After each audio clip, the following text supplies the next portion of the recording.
દરેક નીતિની સામે કાયદાની રીતે ઉભો રહેતો SSK news channel. Surat APMC માર્કેટમાં શાકભાજીની આવકમાં ઘટાડો જોવા મળી રહ્યો છે। સતત વધતી ગરમી અને કમવર્ષી વરસાદને લઈ શાકભાજીની આવક ઓછી થતા ભાવ ઊંચે જઈ રહ્યા છે। સુરત સહિત દક્ષિણ ગુજરાતભરમાં કેટલાક દિવસથી ગરમીનું તાપમાનમાં વધારો થયો હોય સાથે કેટલાક જિલ્લાઓમાં કમવર્ષી વરસાદના કારણે શાકભાજીના ભાવમાં વધારો થઈ રહ્યો છે, જેની સીધી અસર શાકભાજી, ફળફળાદી, ફૂલો તેમજ અન્ય વસ્તુઓ પર પડતી હોય છે, જેના કારણે તેના ભાવમાં પણ અદત વધારો જોવા મળતો હોય છે।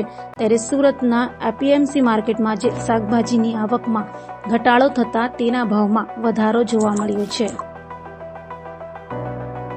આમ જોવા જઈએ તો ચોમાસાની સિઝન શરૂ થવાના પહેલાં શાકભાજીના ભાવોમાં થોડા ઘણા અંશે વધારો થતો હોય છે, પરંતુ આ વર્ષે જે રીતથી છેલ્લા 2 મહિનાથી ગુજરાત, મહારાષ્ટ્ર, મધ્યપ્રદેશ વિસ્તારોમાં ગરમીનું પ્રમાણ રહ્યું છે, એ ગરમીના પ્રમાણના કારણે આ ખેડૂતોના ખેતરોમાંથી માલનું ઉત્પાદન ઘટી ગયું છે। હવે ખાસ કરીને એવી શાકભાજીઓ કે જે આટલી ગરમી સહન નથી કરી શકતી, એ ટામેટાં છે, ગુવાર છે, ભીંડી છે, તુવેર છે, દૂધી છે, અદરક છે, આ શાકભાજીના ઉત્પાદન ઘટવાના કારણે અહીંયા માલ આવક ઓછી થઈ, એના સામે ડિમાન્ડ વધુ રહેવાના કારણે ભાવ વધારે થયા છે।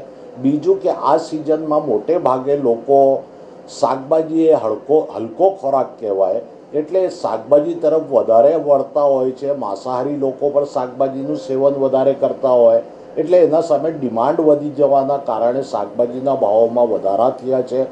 બીજું કે ટામેટાં અત્યારે આપણા ત્યાં 1 મહિના પહેલાં 160 થી 200 રૂપિયા પ્રતિ 20 કિલો અમારી માર્કેટમાં વેચાતા હતા, જે આજે 1000 થી 1100 રૂપિયા પ્રતિ 20 કિલો થયા છે। એનું મુખ્ય કારણ એક જ છે, કારણ કે મહારાષ્ટ્રમાં અત્યારે ટામેટાનું ઉત્પાદન થાય છે, અને આ વર્ષે મહારાષ્ટ્ર જે ઠંડો પ્રદેશ ગુજરાતના પ્રમાણમાં ઠંડો કહેવાય, એમાં પણ આ વર્ષે 45 અને 48 ડિગ્રી સુધી ગરમી જવાના કારણે ખેડૂતોના ઉત્પાદનમાં બહુ મોટા પાયે ઘટાડો થયો છે, અને એ માલની આવક અમારી માર્કેટોમાં ઘટવાના કારણે અત્યારે શાકભાજીના ભાવોમાં વધારો થયો છે।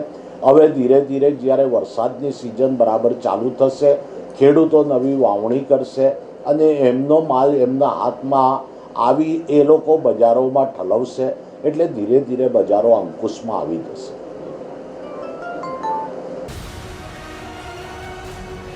દરેક નીતિની સામે કાયદાની રીતે ઉભો રહેતો SSK ન્યૂઝ ચેનલ।